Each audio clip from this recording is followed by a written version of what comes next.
Hello folks, as you can see today I have with me the new R1, the Yamaha R1 which I bought a few weeks ago, and I'm going to explain to you why I chose the R1 over other bikes.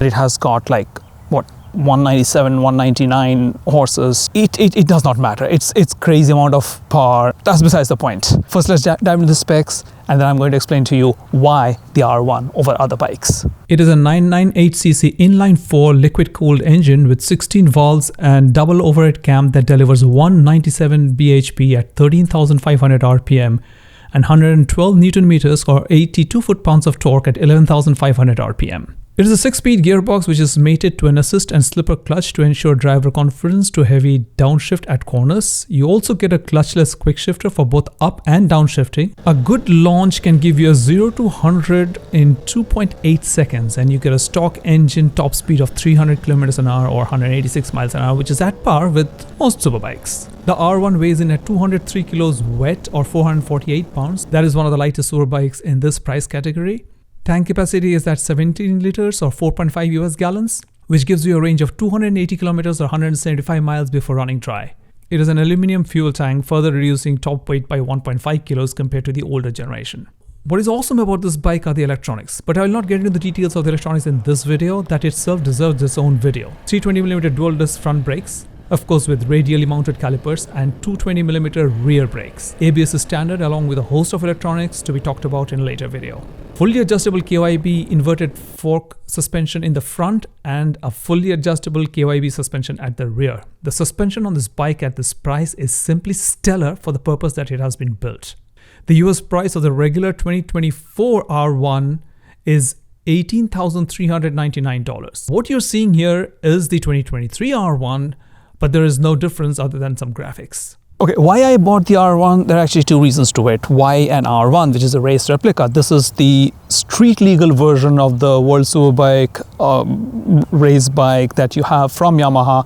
It is the flagship from Yamaha, and I like race replicas. I have owned and ridden multiple street bikes in the past, but I have gone back to a race replica with the committed riding style. You are hunched over, as you have seen often.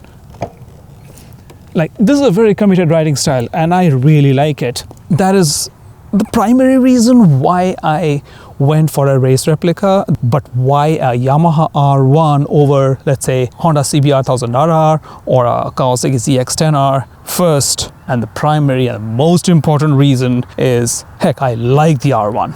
I love it. I love this bike. It's not that I'm a fan of it, but it's a great bike. Let's go about looking at the ZX-10R for a short while. The ZX-10R actually tempted me because it's a great bike too. All these Japanese bikes are amazing. When I was thinking about the ZX-10R, one of the reasons is actually my son told me that he doesn't like the looks of it. That is reason enough, actually, when somebody tells me that, even though I personally am very indifferent towards the looks of the ZX-10R. Not that I'm particularly attracted towards it. I don't find it unattractive either. But when somebody tells me that he doesn't, especially my son tells me that he doesn't like the looks of the ZX-10R, I kind of put it on not the first on priority. I was definitely considering the CBR 1000RR, $2,000 cheaper than this bike. For some reason, I didn't end up buying the CBR 1000RR. One of them is that the rear of that bike kind of looks a little dated. Second thing is, it does not come with a quick shifter out of the box. This guy does. And the Gixxer I never considered. And finally, the most important, no, not the most important, because the most important reason is that I like the R1. Now, one of the reasons why I like the R1 over other inline 4, this is an inline 4. CBR is an inline 4. The ZX-10R is an inline 4. Gixxer is an inline 4. But what makes the R1 stand out of all these Japanese bikes is its uneven firing order, the crossplane crankshaft, which they introduced in 2009. That is something I really like. Now, the CBR, the ZX-10R, and the Gixxers, to get into the power band, you really have to rev it. A lot of people like that inline 4 sound, whereas I prefer the way this guy delivers power at a much lower RPM. You don't really have to, rev it like a Banshee and go up to 12,000 RPM to get some kind of feel from it. You get power way down below, and that's something very attractive. And also, the sound of this guy is way different than your regular inline fours. It sounds more like your V-twins of the world, which is pretty attractive for me, and I really love that.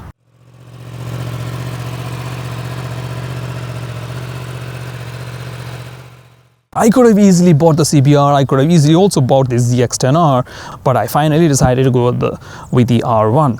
Now this is an insane motorcycle.